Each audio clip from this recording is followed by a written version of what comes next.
نحمد ونصلی علی رسول الکریم اما بعد اعوذ باللہ من الشیطان الرجیم بسم اللہ الرحمن الرحیم وَإِذْ أَخَذَ اللَّهُ مِيثَاقَ الَّذِينَ أُوتُوا الْكِتَابَ لِتُبَيِّنَنَّهُ لِلنَّاسِ وَلَا تَكْتُمُونَهُ فَنَبَذُوهُ وَرَاءَ ظُهُورِهِمْ وَاشْتَرَوْا بِهِ ثَمَنًا قَلِيلًا فَبِئْسَ مَا يَشْتَرُونَ لا تحسبن الذين يفرحون بما أتوا ويحبون أن يحمدوا بما لم يفعلوا فلا تحسبنهم بمفازة من العذاب ولهم عذاب أليم ولله ملك السماوات والأرض والله على كل شيء قدير۔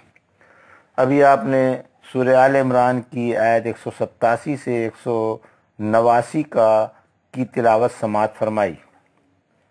ان آیتوں کا ترجمہ اس طرح: وَإِذْ أَخَذَ اللَّهُ مِيثَاقَ الَّذِينَ أُوتُوا الْكِتَابَ لِتُبَيِّنَنَّهُ لِلنَّاسِ وَلَا تَكْتُمُونَهُ فَنَبَذُوهُ وَرَاءَ ظُهُورِهِمْ وَاشْتَرَوْا بِهِ ثَمَنًا قَلِيلًا فَبِئْسَ مَا يَشْتَرُونَ۔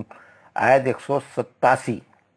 لا تحسبن الذين يفرحون بما أتوا ويحبون أن يحمدوا بما لم يفعلوا فلا تحسبنهم بمفازة من العذاب ولهم عذاب أليم۔ آیت 188۔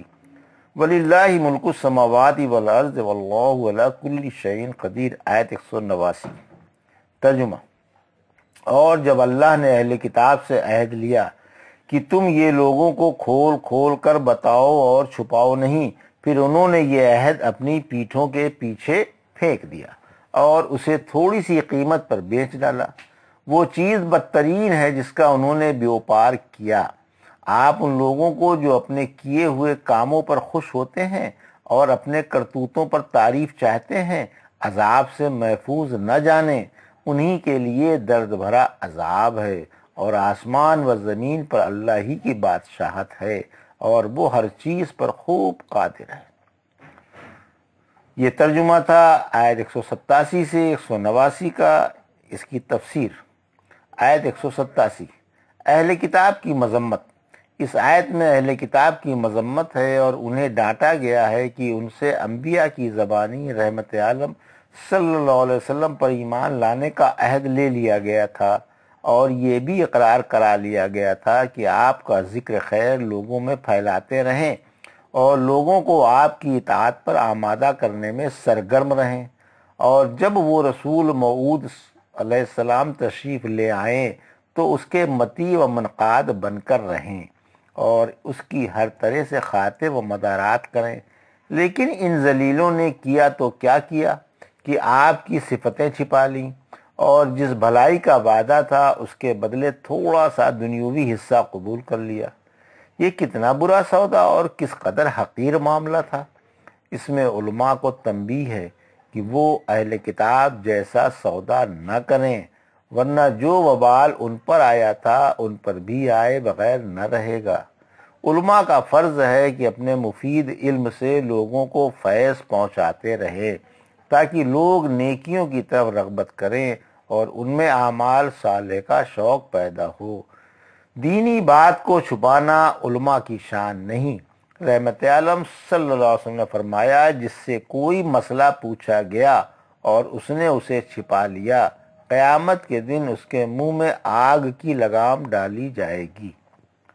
آیت 188۔ ریاکاروں اور شیخی خوروں کی مذمت۔ اس آیت میں ریاکاروں اور شیخی خوروں کی مذمت ہے جو بلا علم کے مسئلے بگاڑا کرتے ہیں۔ اللہ کے رسول صلی اللہ علیہ وسلم نے فرمایا، جس نے مالدار بننے کے لیے کوئی جھوٹا دعویٰ کیا اسے کمی ہی نصیب ہوگی۔ جو کسی ایسی چیز سے جو اس کے پاس نہ ہو آسودگی جتائے، اس کی مثال دو جھوٹے کپڑے پہننے والے کی سی ہے۔ پھر فرمایا کہ آپ انہیں عذاب سے محفوظ نہ سمجھیں، انہیں عذاب ضرور ہوگا۔ آیت 189۔ یعنی اللہ ہر چیز کا مالک ہے اور ہر چیز پر قادر ہے، نہ کوئی اسے تھکا سکتا ہے اور نہ عاجز کر سکتا ہے۔ اللہ ہی سے ڈرو، اس کے احکام کی مخالفت نہ کرو، اس کے قہر و عذاب سے بچو۔ اس کی عزت و عظمت کے آگے کوئی دم نہیں مار سکتا اور اس کی قدرت سے کوئی بھاگ نہیں سکتا، وہ بڑی عزت و قدرت والا ہے۔ یہ تھا سورہ آل عمران کی آیت 187 سے 189 کا ترجمہ اور تفسیر جو ابھی آپ نے سماعت فرمائی۔ بارک اللہ لی ولکم فی القرآن الحکیم ونفعنا ایاکم بالآیات الذکر الحکیم۔